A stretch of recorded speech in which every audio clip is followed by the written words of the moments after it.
है ना।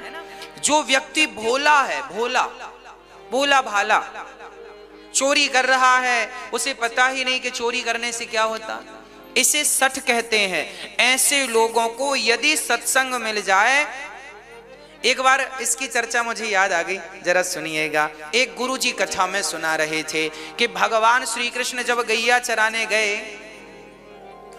तो मां यशोदा ने कान में, एक चोर एक दिन कथा सुनने आया, आज उसे कुछ मिला नहीं तो उसको लगा चलो आज कथा ही सुन लें। गांव में गुरुजी आए थे और कथा सुना रहे थे, तो गुरुजी ने कथा सुनाई। तो कथा में भगवान की गैया चराने की लीला का गुरुजी वर्णन कर रहे थे। गुरुजी ने कहा, आज माने भगवान श्याम सुंदर के गले में हीरे मोती के माला पहनाए 10, कान में बढ़िया मोती हीरे के कुंडल पहनाए, और यहाँ सोने का बाजूबंद, गले में सोने के हाथ में बड़े बड़े कड़े, और बढ़िया बढ़िया 1-1 करोड़ की, 1-1 करोड़ रुपए की कीमत का हीरा यहाँ पहनाया उंगलियों में।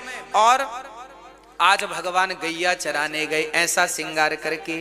चोर बोला, राम राम राम राम राम, ये कौन बालक है, इतना महंगा। उस चोर को लगा इसे लूट लेने से फिर किसी को लूटने की जरूरत, एक बार में माला माल हो जाऊंगा। जब कथा पूरी हुई तो गुरुजी से पूछा, गुरुजी आज आपने जिस बालक के बारे में बताया उसका पता कहाँ है, हमें पता दो। अच्छा, गुरुजी को नहीं पता था कि ये चोर है। उसने कहा, गुरुजी पता लिखवाओ। तो गुरुजी ने बोल दिया कि भाई ये तो वृंदावन की लीला है, वृंदावन जाना, वहां के जंगलों में वहां ठाकुर जी गैया चराते थे। उसने लिख लिया। अब उसने पकड़ी ट्रेन, आया वृंदावन, पूछा कि भैया ये यशोदा का बेटा गैया चराने किस तरफ जाता है। ये बिल्कुल सत्य घटना है, ये घटना घटी है, इसलिए मुझे याद आज स्मरण आ गई। तो वो चोर वृंदावन आया और वो गैया किस तरफ चराने जाते हैं, तो लोगों को क्या लगा कि ये पूछ रहा है कि भगवान ने गैया कहाँ चराई। तो लोगों ने बता दिया, भाई ये जंगल है, यहां भगवान गैया चराने जाते थे। तो उसने किसी से पूछा, क्यों आज भी आएंगे क्या गैया चराने? तो वो भी भगत आदमी था, बोला हाँ भगवान की तो लीला नित्य है, वो तो रोज आते हैं गैया चरा, जैसे रास रचाने निधि वन में आते हैं ऐसे गैया चराने। चोर बोला, क्या आप बता सकते हैं कहाँ? बोले हाँ यमुना के तट पे ही रहेंगे। अब चोर गया, चुपचाप यमुना के तट पर बैठा रहा। और गुरुजी ने कहा था कि उसका रंग सांवला है, घुंघराले से बाल होंगे, आंखें बड़ी कजरीली सी हैं, गला सुंदर है, गाल बड़े सुंदर हैं और बड़ा अद्भुत दर्शन है। अब वो पेड़ पर बैठ गया, देखा गैया चराने वाला तो आया नहीं, कब आएगा कब आएगा कब आएगा। वो वही ध्यान में डूब गया, वही ध्यान में कि उनकी आंखें बड़ी सुंदर है, गाल बड़े सुंदर है, घुंघराले से बाल हैं, बस यही वो दिन भर चिंतन चलता रहा। अब जो बालक वो देखा उसमें उसे कृष्ण का दर्शन होने लग गया। कभी वो इस जंगल में जाए, आज इसमें नहीं आए तो इसमें आएंगे। पूरे जंगल 4 दिन हो गए, ना उसने भोजन किया ना पानी की फिक्र, यमुना का थोड़ा पानी पी ले और बस प्यासा भूखा जंगल जंगल घूमे, इस इंतजार से कि कृष्ण आएंगे और हम उन्हें लूटेंगे। अब देखिए, भक्ति तो भक्ति है ना, भगवान का चिंतन तो भगवान का ही चिंतन है ना। तो वो चोर जब 4 दिन हो गए और बस भूख से बस अब उसका चला नहीं जाता, हाथ पांव नहीं चल रहे हैं, ज्यादा चल नहीं सकता, एक पेड़ पर चढ़ गया और उसने संकल्प ले लिया कि श्याम सुंदर यदि नहीं आए तो मैं मर जाऊंगा, परंतु अब मैं यहां से जाऊंगा नहीं।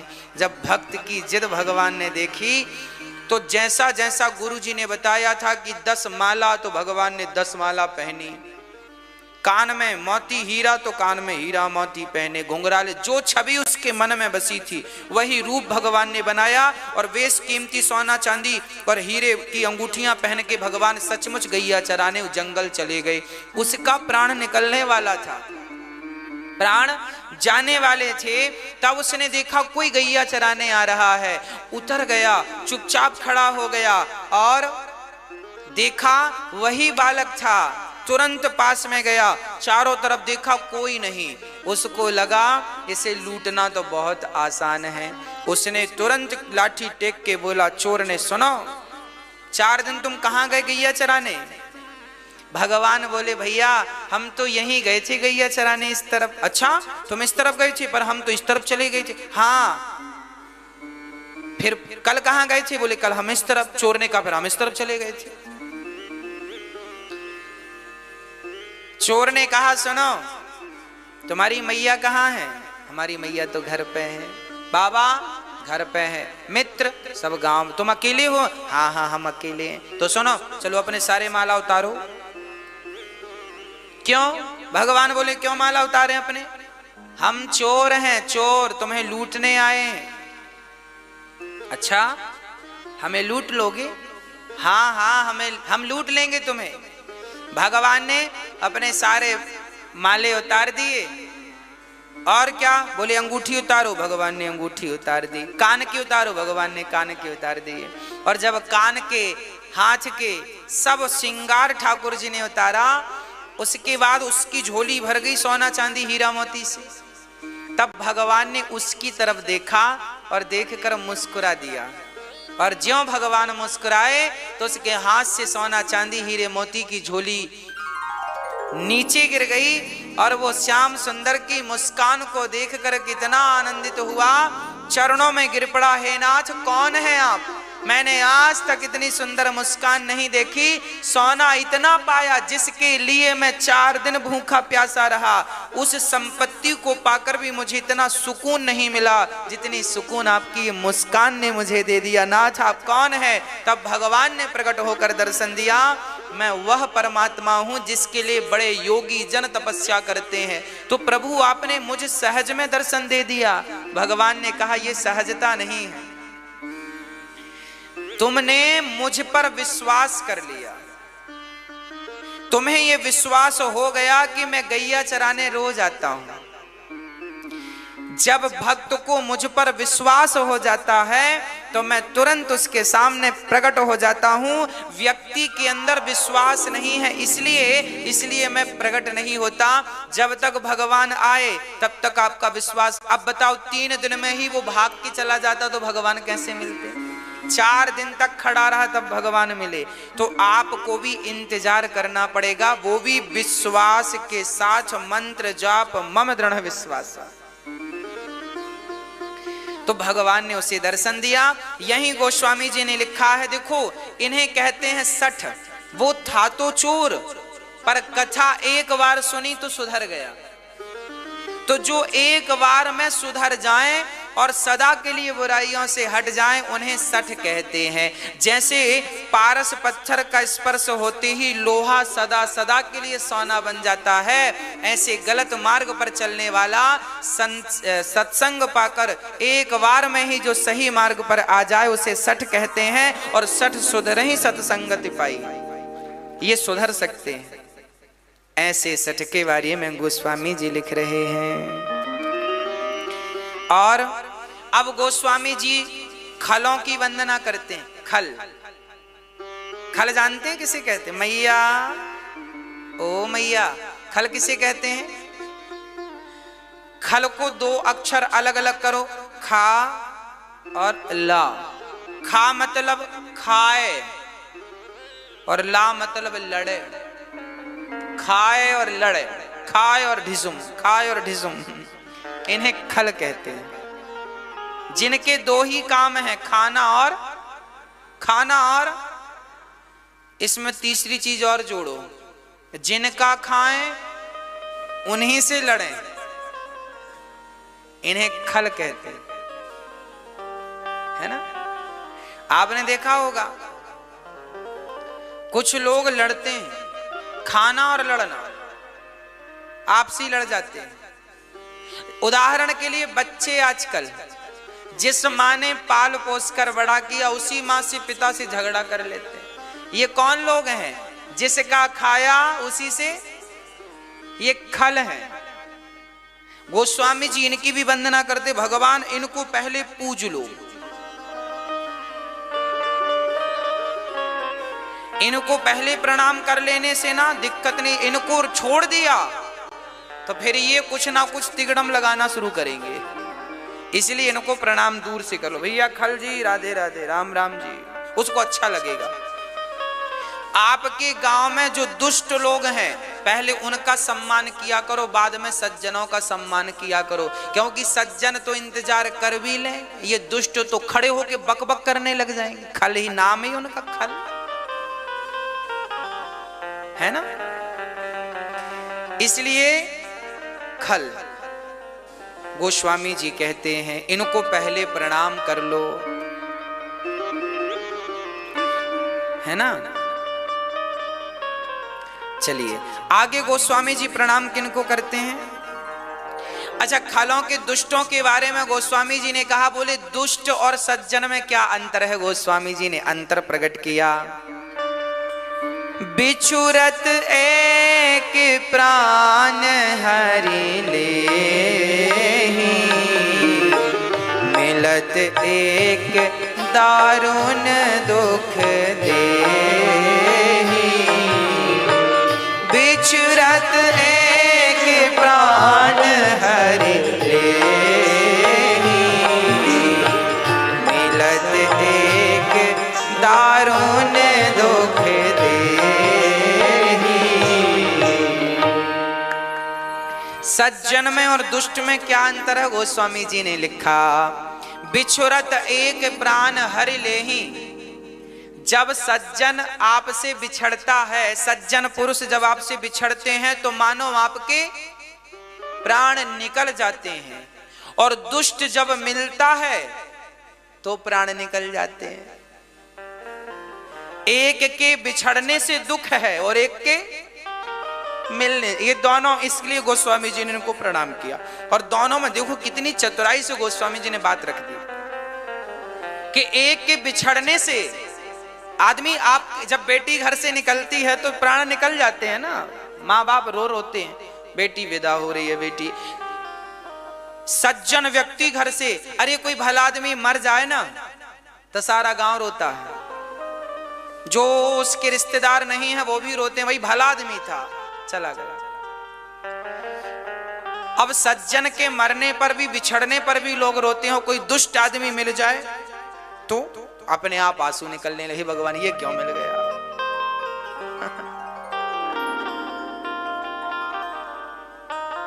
जो आपसे हर बार पैसा मांगता हो,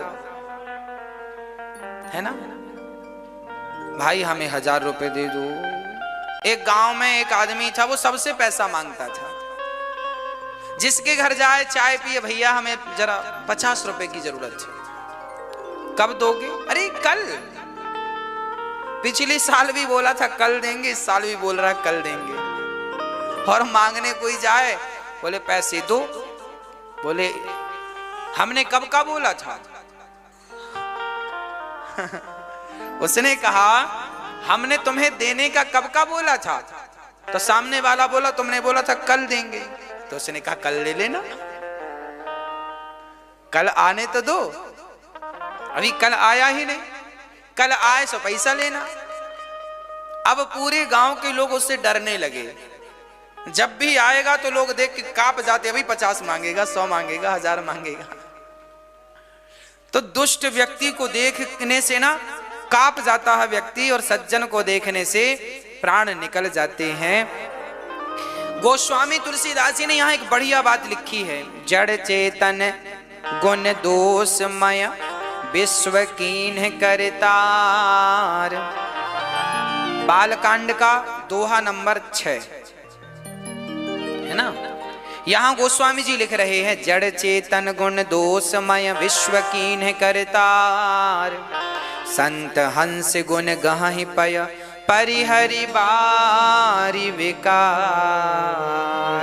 कहने का तात्पर्य यह है कि संसार की हर वस्तु जड़ चेतन, चाहे वस्तु जड़ हो या चेतना से भरी हो, सब दोष से भरी पड़ी है। हम जो भी कमाते हैं ना मेरी माँ, उसमें हमारी कमाई में भी कुछ ना कुछ दोष होते हैं, है ना। हम जो कपड़े खरीद कर लाते हैं ना, इनमें भी कुछ दोष होते हैं। हम सोना चांदी खरीदते हैं ना, घर मकान बनवाते हैं ना, सब में कुछ ना कुछ दोष होते हैं। फिर ये दोष कैसे मिटेंगे? बोले आप जीवन में जो भी धारण किया करो, जो भी लिया करो, पहले भगवान को समर्पित कर दिया करो। जब भगवान के चरणों में समर्पण कर देंगे ना उस वस्तु का, तो उसके दोष अपने आप मिट जाएंगे। इसलिए कोई भी वस्तु, जैसे भोजन करो तो पहले भगवान को भोग लगाना चाहिए। जो व्यक्ति, अभी आगे मैं बताऊंगा, रामचरितमानस में ही लिखा है, जो व्यक्ति भगवान को भोग लगाए बिना भोजन करता है वो भोजन नहीं, वो मांस भक्षण करता है। मांस खा लो या बिना भोग लगाए अन्न खा लो, एक ही बात है। इसलिए जब भी भोजन करो, दाल चावल सब्जी रोटी हलवा पूड़ी पुलाव इमरती रसमलाई रसगुल्ला बड़े इत्यादि जो भी बनाओ, सब पहले भगवान को, अरे दिन में 2 बार बनाओ 3 बार बनाओ, जितनी बार बनाओ। पकौड़ी खाने का मन है, पकौड़ी बनाई, सबसे पहले प्लेट में रखो, तुलसी दल डालो, पहले भगवान को आदत बनाओ। आदत बनाएगा कौन? आप रेल में बैठे हैं, आप रेल में यात्रा कर रहे हैं और तभी आपने देखा कि बढ़िया अंकुरित चने बिकने आ गए। आपका मन हुआ चने खाना चाहिए, आपने भाई साहब जरा देना 10 रुपए के चने, आपने चने लिए। अब क्या करें? उस चने को सबसे पहले भाव से आप ले लो अपने हाथ में और एक भाव बनाओ, हे नाथ आप स्वीकार कर लीजिए, हे नाथ, हे श्याम सुंदर, हे राजा राम आप स्वीकार कर लीजिए। ऐसा बोल दो, हे नाथ आप स्वीकार करो, बस भोग लग गया, खत्म बात। बस भोग वो अपने हाथ में तुलसी की माला सदा रखना चाहिए। इससे क्या होता है? जो भी वस्तु आप खाएंगे, खाने के पहले इस तुलसी की माला को उसमें चढ़ा दें, स्पर्श करा दें। जैसे ये दोना है, चने भरे हैं, इसको टच करा दीजिए तो तुलसी चढ़ गई, ये तुलसी की है तो ये चढ़ गई। फिर भगवान को भोग, हे नाथ स्वीकार कीजिए, बस इतना कहना है। ये भगवान ने खा लिया, उसके जो दोष थे वो खत्म। अब आप खाओ से, जितनी बार पानी पियो तो पानी पियो तो पहले ये तुलसी का स्पर्श करा लो गिलास में। ये तुलसी है ना, पवित्र करती है, इसलिए संत जन अपने हाथ में सदा तुलसी रखते हैं। आपको भी रखना चाहिए। इसलिए हम लोग तुलसी की माला गले पे धारण करते हैं कि जब प्राण निकलेंगे तो कम से कम तुलसी तो गले पे रहेगी। कोई तुलसी का दल डालना भूल गया, कोई गंगा जल डालना भूल गया, तो कम से कम गले में तुलसी की माला तो रहेगी। इसलिए तुलसी की माला निश्चित रूप से हम सभी को पहननी चाहिए। मंगल सूत्र की तरह ठाकुर जी की हम पत्नियां हैं। हमारे पति कौन है? तुम हो एक अगोचर सबके प्राणपति। इसलिए हमें अपने आप को गोपी भाव ही रखना। हम गोपी ही हैं, हम स्त्री ही हैं, हम गोपी हैं, हम पतिव्रता नारी हैं और हमारे पति तो परमात्मा है। उस पति परमात्मा को प्राप्त करने के लिए हम चल रहे हैं। तो जो भी है सब भगवान को समर्पित करना चाहिए। और सब में भगवान का दर्शन गोस्वामी जी करा रहे। जड़ चेतन जग जीव जत सकल राममय जान, बंदौ सबके पद कमल सदा जोरी जुग पान। जड़ चेतन जग जीव जत सकल राममय जान। सबको राममय जानना चाहिए। सब कौन है मेरी माँ? राम स्वरूप है। आप किसके स्वरूप हैं? राम के। आपके भीतर कौन है? राम है। अब आप कहेंगे महाराज जी कैसे? मैं एक उदाहरण से समझाता हूं, आप समझिएगा। आपके घर में एक पत्थर है कि नहीं? चलो, पुराने जमाने में ना जो घर होते थे ना, उन घरों में जो दरवाजे होते थे, उन दरवाजों को किनारे पे खड़ा करने के लिए, क्योंकि बार बार वो लुढ़क जाते थे, तो लोग पत्थर रखा करते थे किनारे। गांव में हमने हमारे घर पे भी था, इसलिए अपने को याद है। आपके घर में पता नहीं था कि नहीं। पुराने जमाने के जो घर थे ना, उनके दरवाजा बार बार लुढ़क जाते थे, तो एक पत्थर लोग रखा करते थे। वो आज की तरह वो सिस्टम नहीं आता था ना कि आने लगा तो पत्थर रख। चलिए मैं तो आपको कुछ और समझाऊं। आपके घर में जो पत्थर है, अच्छा उस पत्थर को पांव से ही हटाते थे, पांव से हटाते थे, दरवाजा लगाते थे, फिर दरवाजा खोल के पांव से वहां अड़ा देते थे, लगा देते थे। आप समझ रहे हैं मेरी बातों को? चलो बातों को ना समझो, भावनाओं को तो समझो, है ना। तो अच्छा, वो पत्थर में हमेशा कोई हाथ नहीं लगाता था, सदा उसको पांव से लतियाते थे, पांव से आगे कर दिया, फिर पांव से ठीक कर दिया। अच्छा, जो पत्थर आपके घर में पांव खाता, अर्थात सबके लात खाता है, जो आए सो लात मारे, जो आए सो लात मारे। सुनिएगा, जिस पत्थर पर आपने 1 लाख बार लात मारी हो, उस पत्थर को मैं किसी मूर्तिकार को दे दूं और मूर्तिकार को देकर कहूं भैया इसमें बढ़िया राम जी का स्वरूप बना दो, राम जी की मूर्ति बना दो, तो मूर्तिकार जो पत्थर की मूर्तियां बनाते हैं वो छोटी सी ही सही उस पत्थर की मूर्ति बना सकता है कि नहीं? बना सकता ना। बढ़िया राम जी की आंखें बना देगा, गाल बना देगा, धनुष बाण बना देगा। अब ये बताओ कि अभी ये पत्थर पर आप लात मारते थे, 1 लाख बार लात मारा होगा सब लोगों ने, परंतु अब उस पत्थर में जब राम जी दिखने लग गए तो अब कोई लात मारेगा नहीं, मंदिर में रख के पूजा करेंगे। क्यों? अच्छा मुझे एक बात और बताओ कि उसमें राम जी क्या पहले नहीं थे जब आप लात मार रहे थे? थे ना। अरे मूर्तिकार ने कोई राम जी पत्थर में बाहर से लाके थोड़ी डाल दिए, वो तो पत्थर का बाहरी आवरण हटाया। जब बाहरी आवरण उसने हटाया तो बढ़िया सी मूर्ति प्रकट हो गई। जैसे हर कंकड़ में, हर पत्थर में, हर व्यक्ति में, हर वस्तु में वह परमात्मा छिपा है।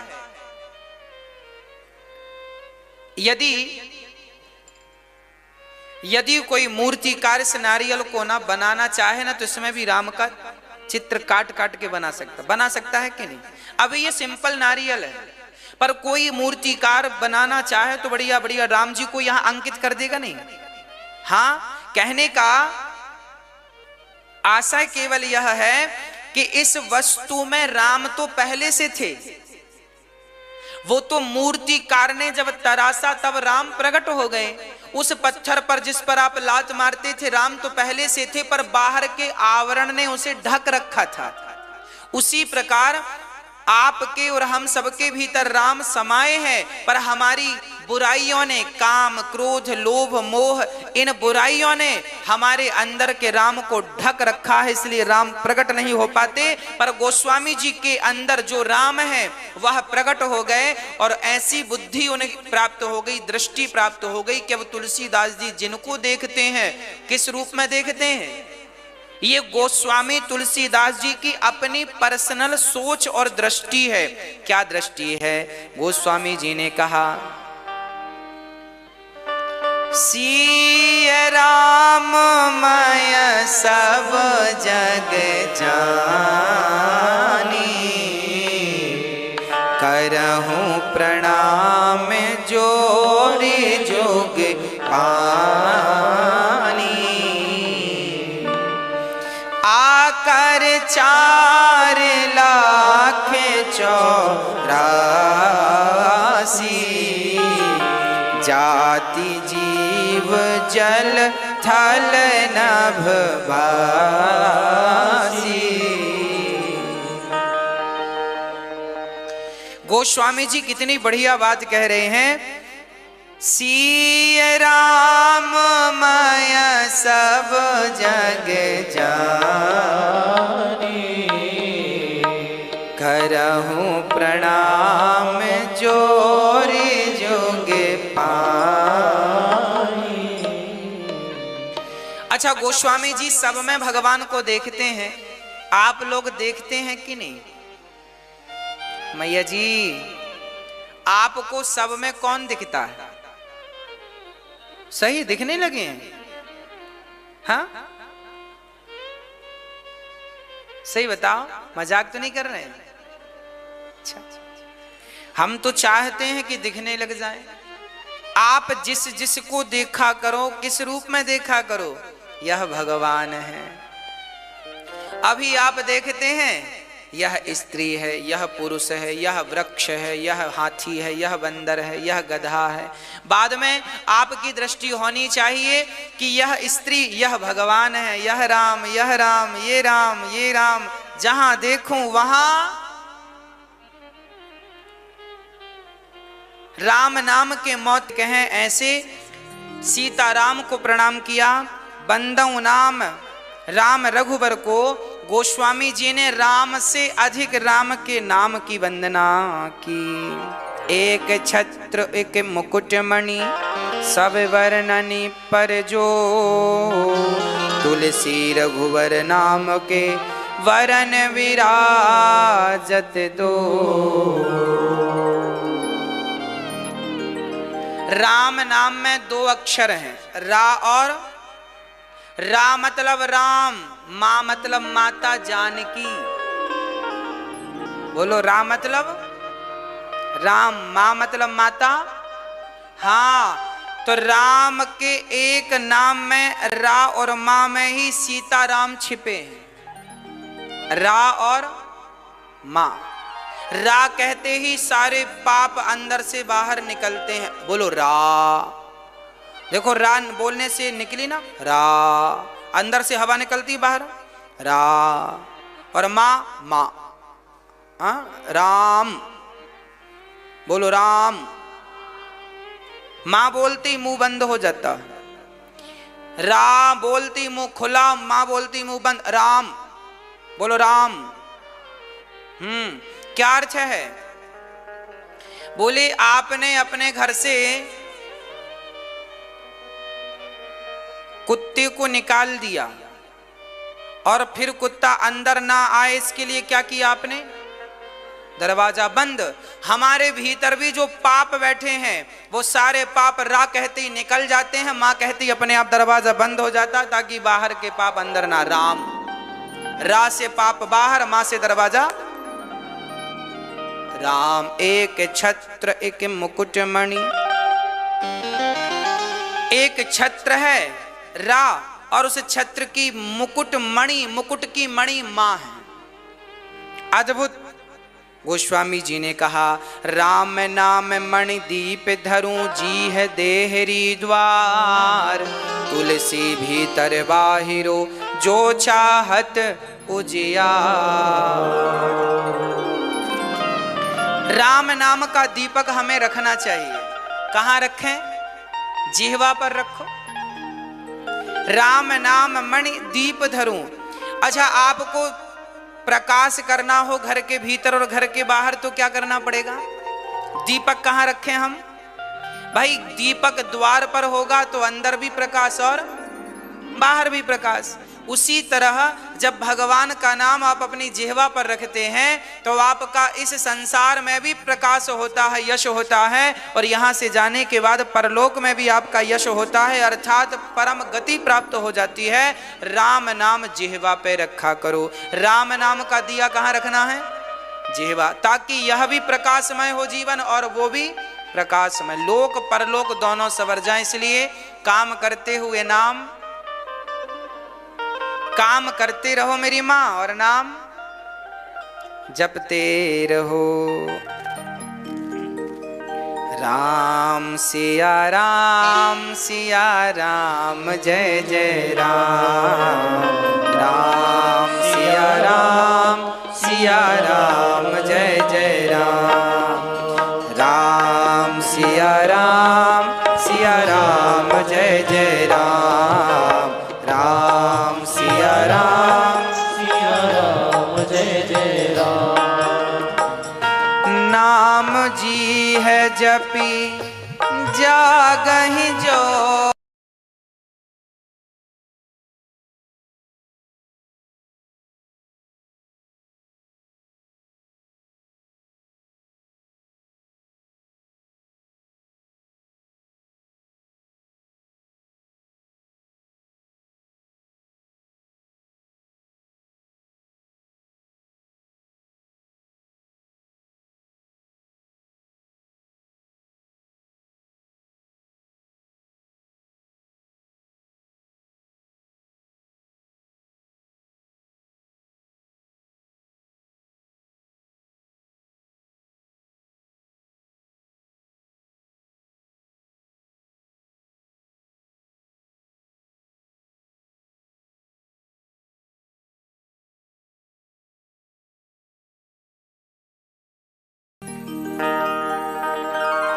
गोस्वामी जी कहते हैं, अच्छा किसी ने पूछा गोस्वामी तुलसीदास जी से, बताओ सगुण बड़ा है कि निर्गुण बड़ा है? सगुण मतलब जिसका आकार है उसे साकार कहते हैं सगुण, और जिसका आकार नहीं है निराकार कहते हैं निर्गुण, है ना। तो अब हमारे भारत में ना कुछ लोग सगुण साकार के उपासक हैं, कुछ निराकार की पूजा, कुछ लोग कहते हैं हम निराकार को मानते, कुछ कहते हैं हम साकार को मानते। आप लोग कौन वाले हो? गोस्वामी तुलसीदास जी से पूछा गया, आप कौन से हो? आप साकार को मानते हो कि नाम निराकार को? अगुण सगुण दुई ब्रह्म स्वरूपा,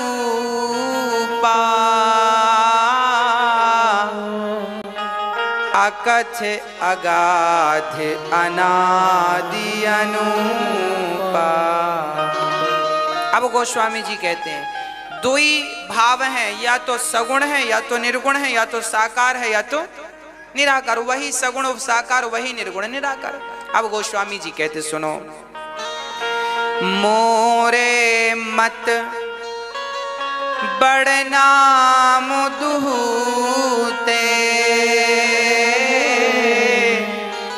किए जेह जुग निज बस निज पूते। गोस्वामी तुलसीदास जी कहते हैं सुनो, मैं सगुण को, मैं अपने मन को सगुण में लगाता हूं तो लगता ही नहीं, मैं अपने मन को निर्गुण तक पहुंचाता हूं पहुंचता ही नहीं।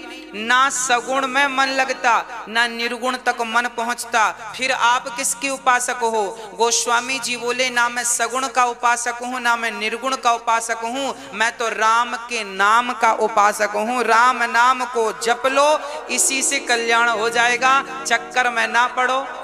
हाँ, गोस्वामी जी कहते हैं राम से अधिक राम कर नामा, राम से अधिक राम का नाम कल्याणकारी। हम सगुण और निर्गुण के झगड़े में क्यों फंसे? राम राम कह के अपना किनारा पकड़ो। राम नाम अवलंबन एकू, राम नाम ही वो नौका है जिस पर बैठ के भवसागर से पार हो सकते हैं। इसलिए केवल गोस्वामी जी ने नाम का महत्व बताया है ना। इसलिए आप